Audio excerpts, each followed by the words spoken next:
Money supply क्या होता है? ये देखिए, इतनी सारी चीजें, ये पॉपकॉर्न नहीं है वैसे, पर इतनी सारी चीजें ये सब शफल कर रहे हैं, ये मनी है। अब इसके अंदर क्या आता है वो देखेंगे। मनी सप्लाई, आप कोई भी चीज ऐसा मानिए कि जो मार्केट में घूम रही है या मार्केट में चल रहा है, जो भी, वो मनी सप्लाई में आ जाएगा। जो पैसा मार्केट में यूज हो रहा है वो मनी सप्लाई में आ गया। इसकी डेफिनेशन क्या है? Total volume of money held by the public at a particular point of time in an economy. Particular point of time क्या होता है? स्टॉक कॉन्सेप्ट होता है कि फ्लो कॉन्सेप्ट होता है, ये भी आप मुझे बताएंगे। अब total volume of money held by public मतलब वही जो हम देख रहे थे, मार्केट में कितना पैसा घूम रहा है या लोगों के पास कितना है। और स्पेसिफिसिटी में अगर फीचर्स देखेंगे उसमें पता चलेगा हमें। क्या? मनी हेल्ड बाय पब्लिक में क्या क्या आ जाता है सर? पब्लिक में आ जाता है इंडिविजुअल्स, लोग जो आप, मैं, हम सब लोग हैं, वो आ जाएगा। बिजनेस, किसी की दुकान हो या कोई एक एंटरप्रेन्योर हो, शार्क टैंक के बाद एंटरप्रेन्योर बहुत फेमस हो गया है तो वो। बट नॉट गवर्नमेंट और बैंकिंग सिस्टम। बैंक के पास जो पैसा रखा है, एसबीआई हो, आरबीआई हो, सीबीआई हो, कोई भी हो, वो बैंक के पास जो पैसा रखा है वो मनी सप्लाई में नहीं काउंट होगा। सिमिलरली गवर्नमेंट के पास जो पैसा है वो भी हमारे पब्लिक वाले उसमें काउंट नहीं होगा मनी सप्लाई में। अब जो मैंने आपको यहां पूछा था ये मैंने खुद ही लिख दिया है कि ये स्टॉक कॉन्सेप्ट है। क्यों? क्योंकि पर्टिकुलर पॉइंट ऑफ टाइम की बात कर रही है।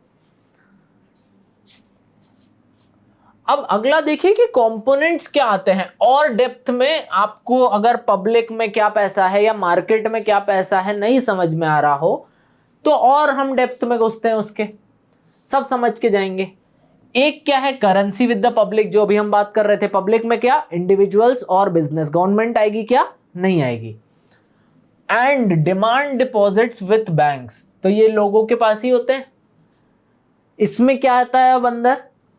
Net demand deposit. Demand deposit क्या होता है भाई? डिमांड क्या होता था कि मेरे को कुछ चाहिए, I am willing and able to purchase that, ये मेरी डिमांड क्रिएट करता था। Similarly demand deposit with banks मतलब मेरा रखा हुआ ऐसा पैसा जो आज मैं खड़े होके बैंक से वापस ले सकता हूं कि भाई मेरा पैसा वो वापस दो, आज ही चाहिए, अभी चाहिए, तत्काल प्रभाव से चाहिए, तो वो हो जाएगा डिमांड डिपॉजिट्स विद बैंक्स में नेट डिमांड डिपॉजिट।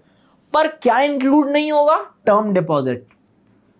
जो आप पढ़ते रहते हैं ना, घर पे बात होती होगी कि एफडी करवा लेना चाहिए सेफ्टी के लिए, तो एफडी डिमांड डिपॉजिट में इंक्लूड नहीं होगी। पर क्या आपको मिलती नहीं है?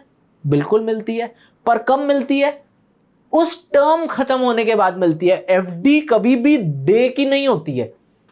आप एफडी या तो 1 साल की कराते हैं, 3 साल की कराते हैं, 5 साल की कराते हैं, तो एक चंक ऑफ टाइम के लिए आप अपने डिपॉजिट्स कराते हैं, इसीलिए इसका नाम क्या है? टर्म। आपके जैसे टर्म एग्जाम्स होते हैं वैसे ही ये है टर्म डिपॉजिट्स।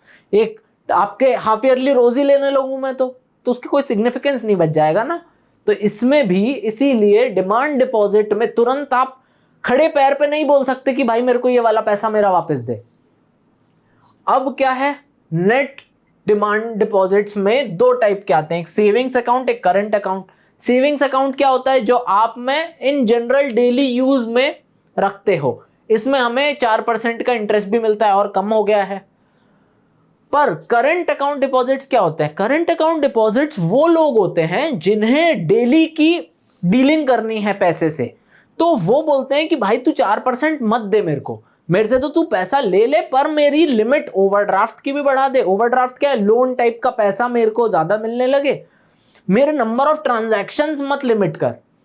यहां पे हम सेविंग्स में हमें कुछ है ना कि 4 बार से ज्यादा, 5 बार से ज्यादा पैसा निकाला तो आपको फिर 25 रुपए लगने लगेगा। इस टाइप की चीजें जो हैं वो करंट अकाउंट डिपॉजिट्स में नहीं होती। तो businessman generally current account deposits रखते हैं अपने पास।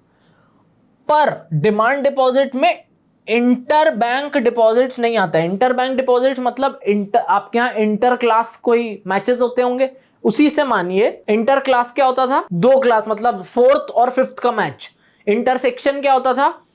Section A versus section B. Similarly inter bank क्या होगा?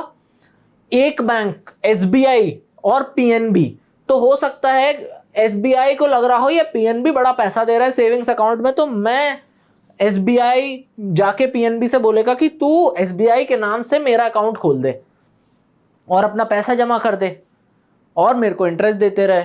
या दूसरा भी हो सकता है कि पीएनबी की लिक्विडिटी खराब हो गई, उसके पास कम पैसा है अपने डे टू डे मैटर्स को मैनेज करने के लिए, तो वो बोल दे जाके कि भाई मेरे को पैसा दे दे तू।